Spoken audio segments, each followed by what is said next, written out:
পূর্বে সর্বশ্রেষ্ঠ একটা র্যালি করেছেন। এজন্য আপনাদের প্রতি আমি ধন্যবাদ জানাই, কৃতজ্ঞতা জানাই। প্রত্যেকটা থানার সভাপতি, সেক্রেটারি, আমাদের প্রত্যেকটি ওয়ার্ডের সভাপতি, সেক্রেটারি সহ সকল নেতৃবৃন্দকে আমি ধন্যবাদ জানাই। আজকে আমরা বাংলাদেশে শান্তি চাই, বাংলাদেশের মানুষ মিলেমিশে থাকবে, শান্তিপূর্ণভাবে চাই। আমরা চাই না পাথর মেরে কোনো মানুষকে হত্যা করুক রাস্তায় আর সেখানে আমরা চাই এদেশের মানুষ ব্যবসায়ী হন, তারা ব্যবসা করবে স্বাধীনভাবে, টাকা দিতে হবে না।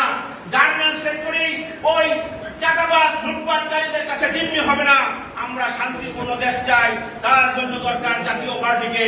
জাতীয় পার্টি যদি ক্ষমতায় আসে তাহলে বাংলাদেশ 9 বছর যেভাবে হোসেন মোহাম্মদ এরশাদ উন্নয়ন করেছিল, এদেশের মানুষ শান্তি সুখে ছিল, ইনশাআল্লাহ আগামী দিনেও সুখে থাকবে। আপনারা বলেন, আমি বলতেছি জাতীয় পার্টি ক্ষমতায় আসবে, কিন্তু কিভাবে আসবে শুনেন। আজকে দেশটা 2 ভাগে বিভক্ত হয়ে গেছে। আজকে তারা লড়াই করার জন্য প্রস্তুতি নিতেছে, একদিকে বিএনপি, একদিকে জামাত, এনসিপি সহ রাজনৈতিক দল। আজকে আমরা সামনে যে নির্বাচন হবে, এই নির্বাচন নিয়ে আমরা শঙ্কায় আছি। দেশের যে পরিস্থিতি, এতে কি আপনারা মনে করেন এখন সুষ্ঠু নির্বাচন হবে? আমরা একটা সুষ্ঠু নির্বাচন চাই। আর এই সুষ্ঠু নির্বাচনের জন্য আমাদের যৌথ বাহিনী, পুলিশ বাহিনী, র্যাব, সেনাবাহিনীকে তাদেরকে যেভাবে ব্যবহার করা হয়েছিল অতীতে, আমরা চাই স্বাধীনভাবে তাদের কাজকর্ম করতে দিতে হবে।